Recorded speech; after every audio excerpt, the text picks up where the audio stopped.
여러분 반갑습니다. 한 주간도 잘 보내셨는지요?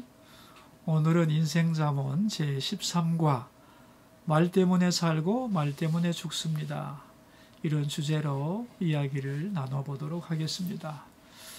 어느 분이 저한테 이런 질문을 했습니다. 목사님, 신약성경 요한복음 15장에 보면 예수님이 제자들에게 내 안에 거하라, 나도 너희 안에 거하리라 말씀하셨는데요. 어떻게 예수님이 내 안에 거하실 수 있고 내가 예수님 안에 거할 수 있을까요? 이런 질문을 했습니다. 저는 이렇게 대답을 했죠. 말이란 단순한 소리가 아닙니다. 나를 외부로 표현하는 수단입니다. 그러므로 내가 진정으로 하는 말은 바로 나 자신이라고 말할 수 있죠. 내가 내 마음으로 진실하게 이야기를 했습니다. 그것은 나를 그 사람에게 주는 거지요. 근데 그 사람은 내 말을 마음으로 듣고 가슴에 새기고 잘 순종을 합니다. 그럼으로써 그는 내 안에 들어오는 거죠. 내가 말을 함으로써 나를 주고 내 말을 잘 듣고 순종함으로써 그는 내 안에 들어오는 거죠. 그래서 둘은 하나가 되고 서로 이해하고 사랑하는 관계로 발전하는 것입니다. 주님과 우리와의 관계도 똑같습니다. 예수님의 말씀을 우리가 귀로 잘 듣고 마음으로 따르고 순종하려고 애를 쓸 때 주님이 우리 안에 들어오시는 거죠.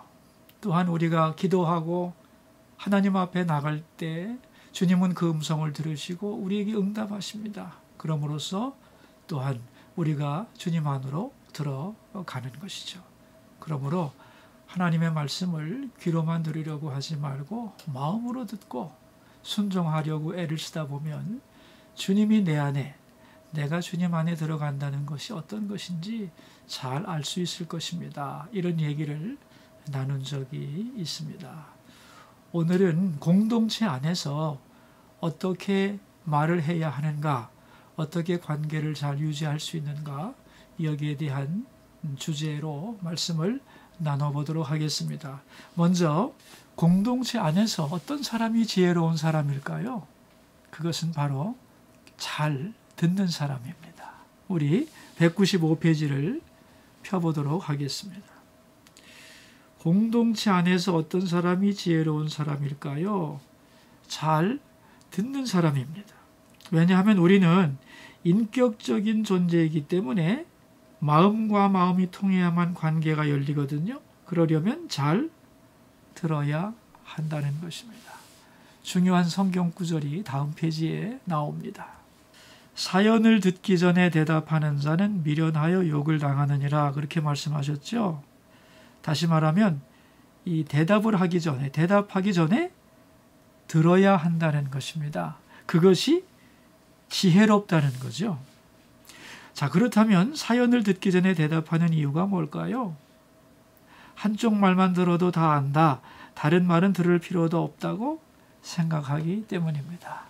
이 자기가 똑똑하다고 생각하는 사람들은 안 들어도 알겠다고 하는데 그것은 사실은 미련한 것입니다. 상대방의 말을 듣지 않으면 어떻게 될까요? 사람의 심령은 그의 병을 능히 이기려니와 심령이 상하면 그것을 누가 일으키겠느냐. 여러분, 내가 한 말을 상대방이 듣지 않으면 어떻게 될까요? 심령이 상합니다. 마음이 상한다는 거죠.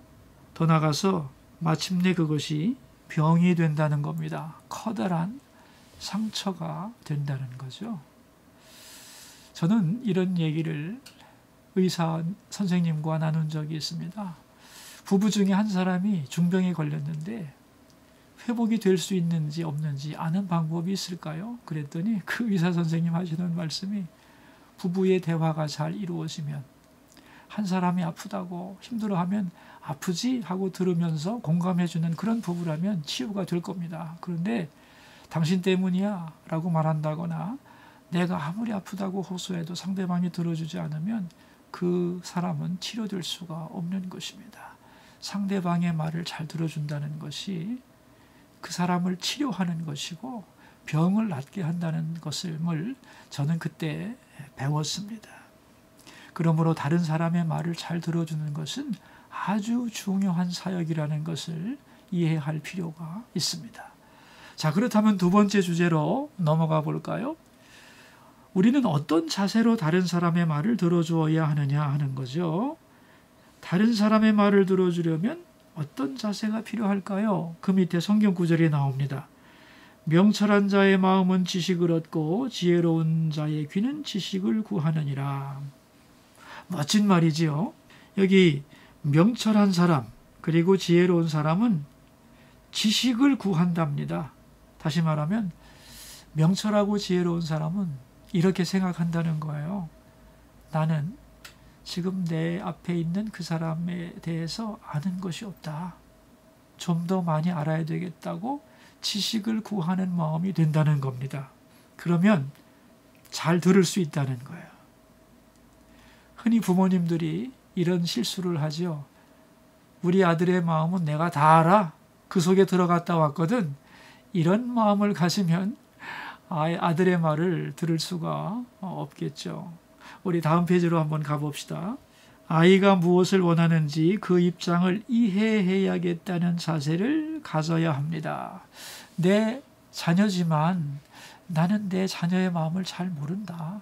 지식을 구하는 마음으로 이해하려는 마음을 가지고 잘 들어야 된다는 거죠. 그럴 때 경청하게 되고 공감하게 된다는 거예요. 그리고 말하는 사람은 이해받는 기분을 느끼며 공감해주는 상대방이 너무나 고맙고 그래서 아름다운 관계가 생겨난다 하는 것입니다. 자, 세 번째 주제로 가볼까요? 이제 서로의 마음을 잘 표현하고 잘 들었으면 이제 어떻게 결론을 내려야 하느냐 하는 겁니다. 성경 구절이 나옵니다. 제비 뽑는 것은 다툼을 그치게 하여 강한 자 사이에 해결하게 하느니라. 여기 강한 자라고 하는 말이 나오는데요. 이 강한 자는 뭐냐 하면은 양쪽의 의견이 막 대립된다는 거예요. 이 대립되는 의견을 그치게 하려면 어떻게 해야 되느냐? 제비를 뽑으라고 말했습니다.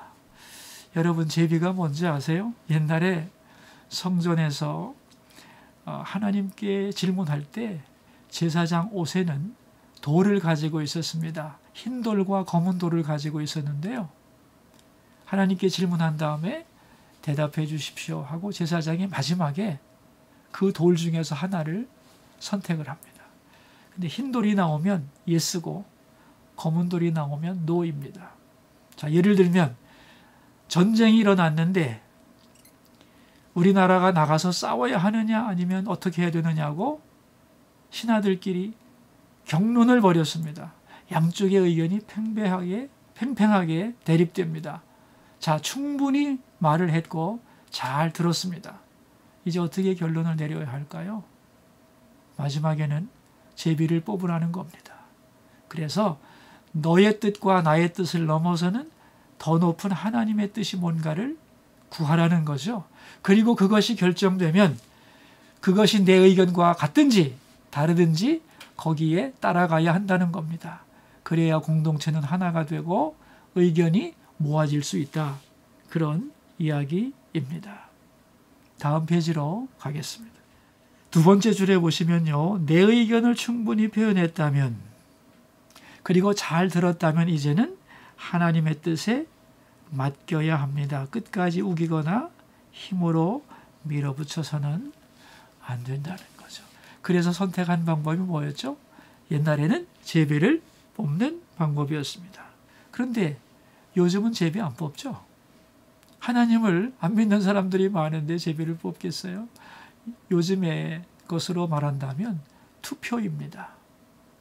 어떤 의견에 대해서 이쪽 의견도 있고 저쪽 의견도 있는데 자기의 진심을 충분히 얘기하고 상대방은 귀담아 듣고 양쪽이 그렇게 한 후에 어떻게 해야 되느냐? 투표를 해야 된다는 거예요. 그래서 거기서 나온 결론을 내 의견과 맞든지 맞지 않든지 따라갈 때 거기에 민주주의가 성립하는 거죠. 그래서 투표는 이 시대의 중요한 결정의 도구가 되는 겁니다. 물론 투표는 공정한 투표야겠죠. 부정한 투표가 지배하면 안 되겠죠. 우리 다음 페이지로 가겠습니다. 그렇다면 우리 마음에 이런 소원이 있을 수 있죠. 나에게 내 말을 잘 듣는 친구가 있으면 참 좋겠다. 여러분 그렇게 생각하시죠? 어떻게 하면 될까요? 202페이지입니다. 내가 먼저 좋은 친구가 되는 것입니다. 마음을 열고 상대방의 말을 잘 들어주는 친구가 좋은 친구입니다. 그런 친구를 다 원하지만 먼저는 내가 그런 친구가 되어 주라는 것이죠.